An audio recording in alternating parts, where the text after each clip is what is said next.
আমার সবটুকু বিশ্বাস যে দিয়েছে ভেঙে, তাকে কৃতজ্ঞতা জানাই।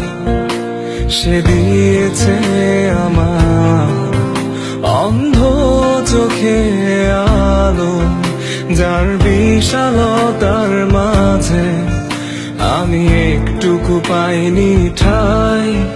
তাকে কৃতজ্ঞতা জানাই, সে যে দিয়েছে আমায় মহাশূন্যে আশ্রয়। আমার সব অপূর্ণতায় যেন হয় আমার শূন্য পথের প্রতি শ্রেয়তম আশীর্বাদ। যখন স্বর্গদ্বারে একা দাঁড়াবো তার